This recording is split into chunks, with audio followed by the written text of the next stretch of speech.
Satanás en el Antiguo Testamento. El Antiguo Testamento presenta a Satanás como el adversario, en un rol limitado y siempre bajo el control de Dios. Lo presenta con diferentes nombres. Algunos de ellos son el tentador. En el huerto del Edén se le permite tentar a Adán y Eva, forzándolos a elegir entre el mandato de Dios y la palabra de una criatura inferior. Dios le permitió al tentador poner a prueba la fidelidad de la humanidad. Como el fiscal en Job. En el libro de Job, el adversario pone en tela de juicio la motivación de Job ante Dios y obtiene autorización del Señor para desatar tragedia y enfermedad sobre él con el fin de probar su fidelidad. Soberanía absoluta de Dios. El Antiguo Testamento no presenta un dualismo absoluto, o sea, dos fuerzas máximas iguales, ya que Satanás y sus fuerzas de oscuridad solo se mueven con el permiso del Señor y dentro de los límites establecidos por él, reafirmando que Dios es el creador y soberano de todas las cosas. Satanás y los demonios en el Nuevo Testamento. El Nuevo Testamento revela a Satanás como el príncipe de las tinieblas y muestra cómo su derrota es central en el misterio de Jesús. Jesús derrota a Satanás. El ministerio de Jesús se enfoca precisamente en la derrota de Satanás. El ministerio público de Jesús comenzó después de que él lo derrotara en las tentaciones del desierto. Echar fuera demonios se considera la manifestación práctica de la derrota del adversario. Hostilidad continua.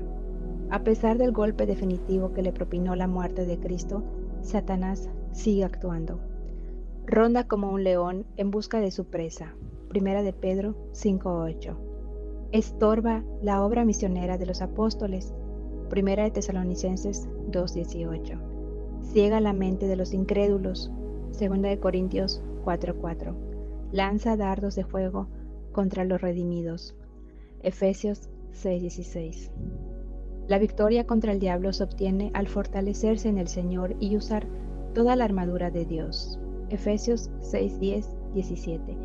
Incluyendo la verdad, la justicia, la fe, la salvación, la oración y la palabra de Dios. El triunfo de la redención. La hostilidad satánica es provisional. La voluntad redentora de Dios está decidida a triunfar sobre ella. La tumba vacía y la obra del Espíritu Santo son las garantías del triunfo definitivo de la gracia de Dios. El énfasis teológico y la responsabilidad humana. La Biblia equilibra el poder satánico con la responsabilidad del hombre. Agencia humana. Satanás no puede cometer ninguna de sus acciones sin la participación o iniciativa humana.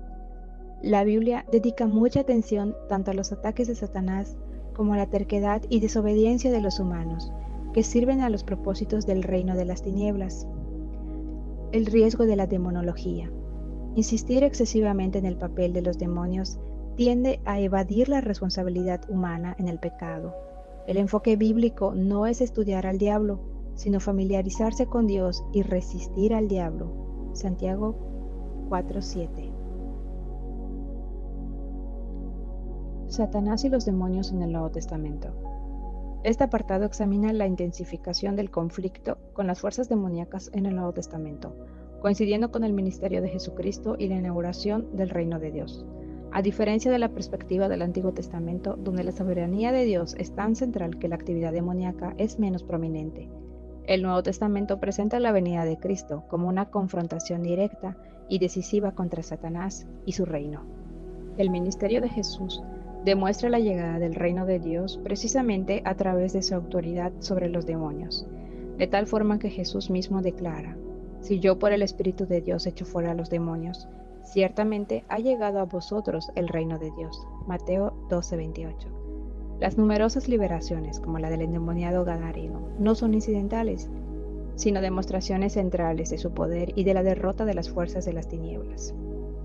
El enfoque principal del conflicto es la derrota de Satanás, el príncipe de las tinieblas. Esta victoria comienza con la tentación en el desierto, donde Jesús, como el segundo Adán, permanece fiel. Su ministerio subsecuente es un saqueo de los bienes del hombre fuerte, Satanás, a quien ya ha atado. La victoria definitiva y culminante sobre Satanás y los principados y potestades se logra en la cruz. Lo que Satanás concibió como su mayor triunfo, la crucifixión, se convirtió en su propia destrucción. Mediante su muerte, Jesús destruyó al que tenía el imperio de la muerte, esto es, al diablo. Hebreos 12:14. Y despojando a los principados y a las potestades, los exhibió públicamente, triunfando sobre ellos en la cruz. Colosenses 2:15. La venida de Cristo también clarifica la naturaleza de las fuerzas demoníacas. Ya no se ven como espíritus caóticos, como en el paganismo, sino como un reino unificado bajo Satanás, opuesto a Dios.